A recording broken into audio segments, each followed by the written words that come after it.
নমস্কার বন্ধুরা, আবারও চলে এসেছি আরও একটি নতুন ভিডিও নিয়ে আপনাদের সামনে। আজকের ভিডিওর বিষয় হচ্ছে কোষ্ঠকাঠিন্য। সাধারণত তিন সপ্তাহে 3বারের কম যদি পায়খানা হয় আমরা ওইটাকে কোষ্ঠকাঠিন্য বলে থাকি।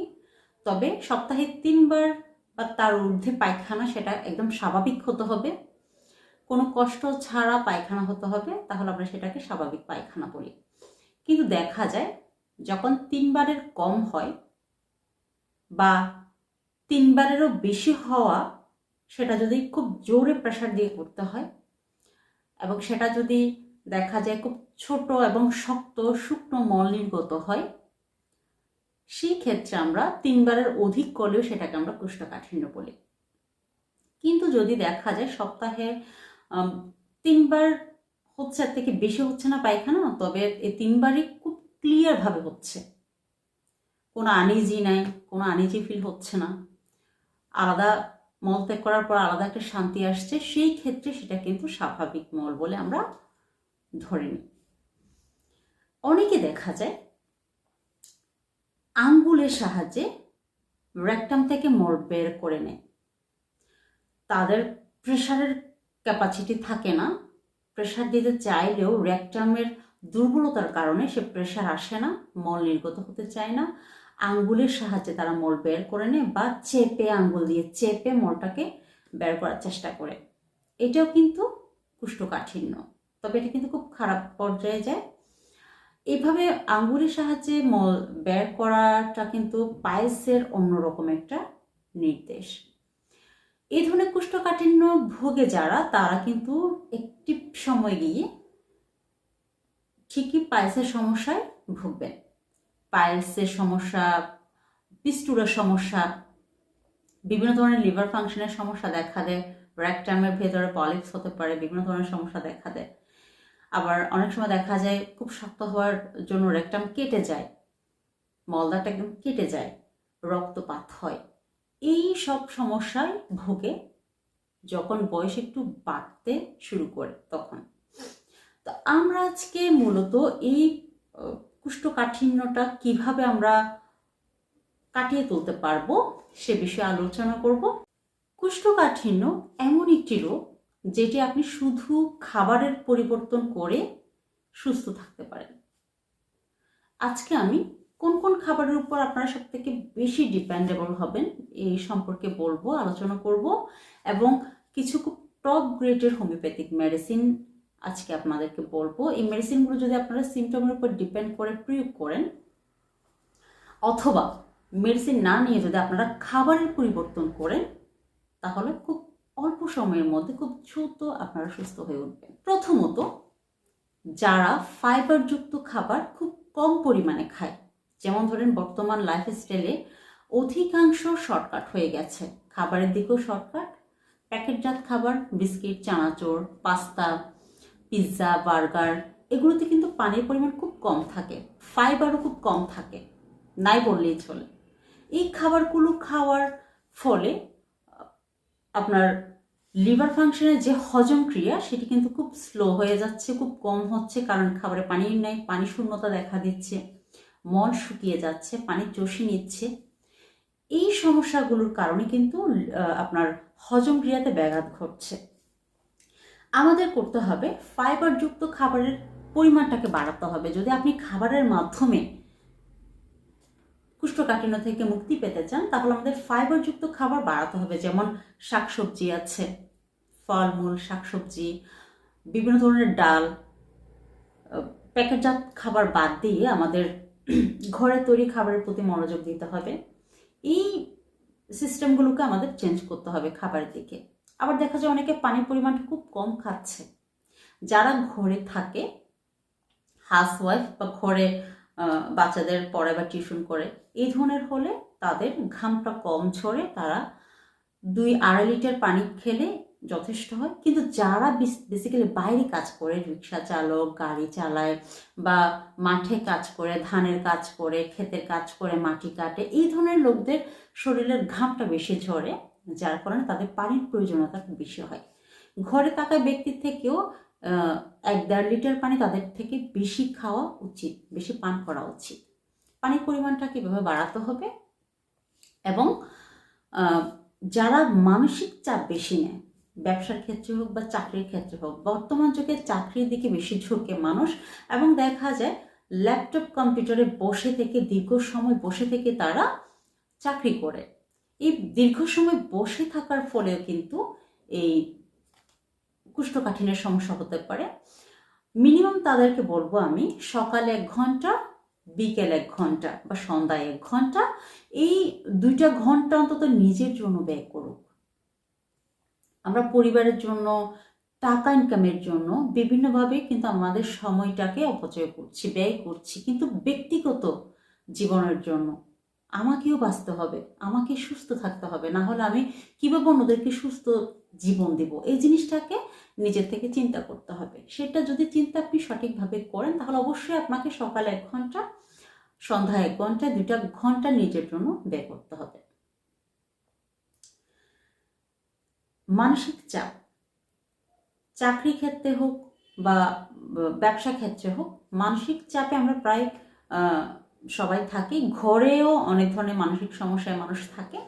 চেষ্টা করবে নিজেকে প্রফুল্ল রাখা, আলাদাভাবে একা না থেকে কয়েকজন মিলে আড্ডা দেওয়া। একটা জিনিস খেয়াল করবেন, আমি অনেক জায়গায় খেয়াল করেছি এটা, 2টা ব্যক্তি যদি একসাথে বসে, আগেরকার দিনে কয়েকজন একসাথে বসলে আলাদা একটা মজা হতো। কে কি করছে, আজকে আপনি কি কি রান্না করেছেন, আজকে আপনার বাচ্চাকে কিভাবে পড়িয়েছেন, বিভিন্ন ধরনের আলোচনা হতো, আলাপ হতো। আজকে ওদের করে কি হয়েছে, অমুকে কি করেছে, তমুকে কি করেছে, বিভিন্ন ধরনের আমরা আলাপ করতাম। আলাপ করতো আগের মানুষরা। কিন্তু বর্তমানে দেখা যায় বেশি লোকের দরকার নেই, 2জন লোকও যদি বসে থাকে তারা 2ভাবে কিন্তু ব্যস্ত থাকে। সেটি হচ্ছে অনলাইনের মাধ্যমে, ফেসবুক, ইনস্টাগ্রাম, ইউটিউবে বিভিন্নভাবে ব্যস্ত থাকে। 2জন লোক বসছে যে একটা ভালো কোনো কথা বলবে বা কথোপকথন চালিয়ে যাবে, একটা আনন্দ নিবে, সেই জিনিসটা কিন্তু বর্তমান লাইফে হয় না, হচ্ছে না। যার যার মতো সে ফোনে ব্যস্ত থাকছে।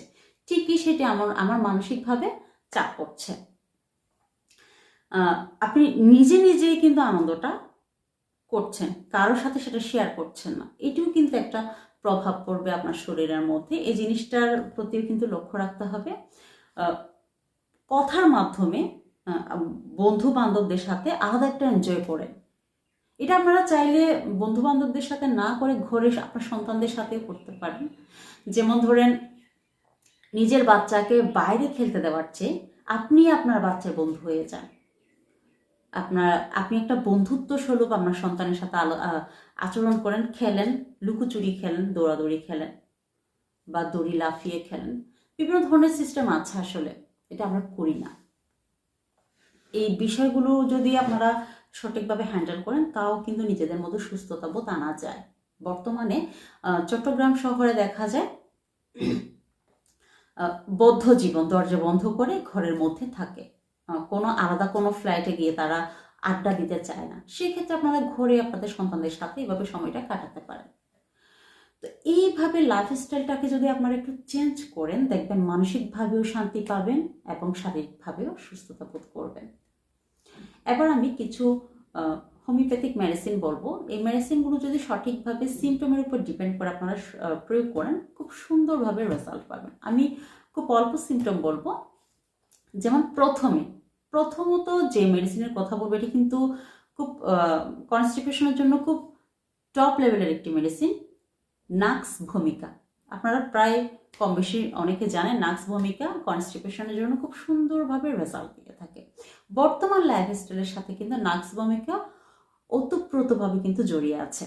যেমন যারা বসে থেকে জীবনযাপন করছে দিনের অধিক সময়, যারা শুয়ে থাকে, সবসময় শুয়ে থাকে, একটা স্নায়বিক দুর্বলতা কাজ করে, শরীরে নাড়িয়ে কাজ করতে চায় না, এবং ফাস্টফুড জাতীয় খাবারের প্রতি আসক্তি যাদের বেশি, চা কফিতে আসক্তি যাদের বেশি, রাত্রে ঘুম খুব কম হয় যাদের, এবং দেখা যায় একটু নেশার দিকেও মাথা ঝোঁকে, যেমন একটু মদ্যপান করতে চায় বা বিড়ি সিগারেট খেতে চায়, তাদের জন্য কিন্তু নাক্স ভূমিকা one of the best medicine.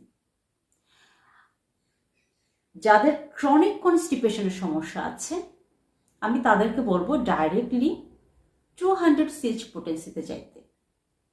যাদের ক্রনিক কনস্টিপেশনের সমস্যা আছে তারা যদি ঘুমানোর সময়, প্রতিদিন রাত্রে ঘুমানোর সময় খাবারের মিনিমাম 2 ঘন্টা পরে ঘুমানোটা উচিত, বা 1.5 ঘন্টা বা 2 ঘন্টা পরে, কারণ ঘুমের মধ্যে ডাইজেস্টিভ পাওয়ারটা কমে যায়।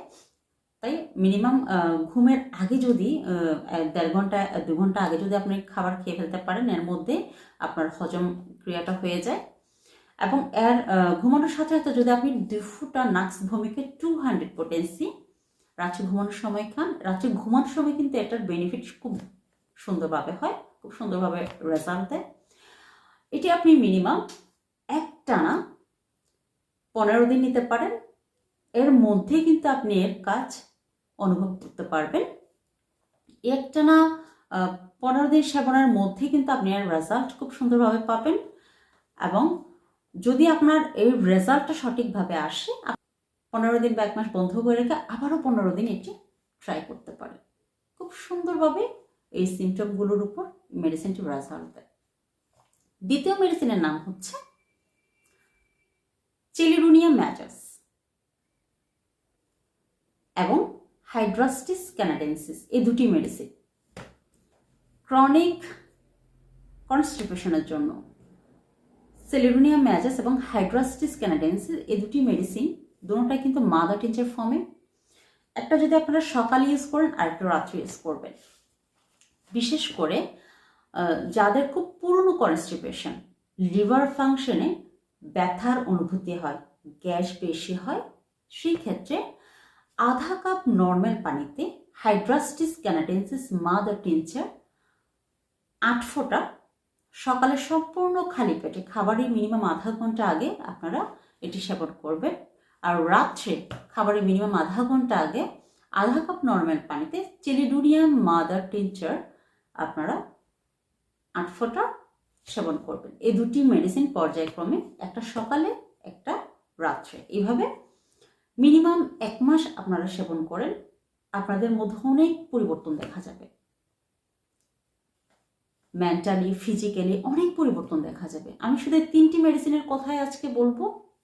এই 3টি মেডিসিন যদি আপনারা সেবন করেন, সিমটমের উপর ডিপেন্ড করে, বেসিক্যালি হাইড্রাস্টিস ক্যানাডেন্সিস এবং চেলিডোনিয়াম ম্যাজাসের সিমটম প্রায় সেম, তবে দুটোটা কিন্তু এভাবে পর্যায়ক্রমে সেবন করলে খুব দ্রুত রেজাল্ট পাওয়া যায়। যাদের লিভার ফাংশনে ব্যথা থাকে, জন্ডিসের প্রবলেম হওয়ার সম্ভাবনা থাকে, মুখে তিক্ত স্বাদ আসে, তাদের জন্য, যাদের গ্যাসের জন্য মাথা ঘোরায়, গ্যাস পাস হতে চায় না, তাদের জন্য কিন্তু এই দুটি মেডিসিন খুব সুন্দরভাবে রেজাল্ট দেয়। এবং নাক্স ভূমিকার সিমটম তো আমি আগে বলেছি। এই 3টি মেডিসিন আপনারা সঠিকভাবে প্রয়োগ করেন, দেখবেন খুব সুন্দরভাবে রেজাল্ট পাবেন। তো বন্ধুরা, আজকের মতো আমি ভিডিওটি এখানে শেষ করছি। ভিডিওটি ভালো লাগলে অবশ্যই লাইক এবং শেয়ার করতে ভুলবেন না। আপনাদের নিকটস্থ বন্ধু বান্ধব আত্মীয় স্বজনদেরকে শেয়ার করে দিবেন যাতে ওরাও উপকৃত হয়। এবং চ্যানেলটিকে সাবস্ক্রাইব করবেন, পাশে থাকা বেল আইকনটি চাপবেন যাতে আমি আরো নিত্য নতুন ভিডিও আপনাদের কাছে পৌঁছে দিতে পারি। আজকের মতো এখানে বিদায় নিচ্ছি। নমস্কার।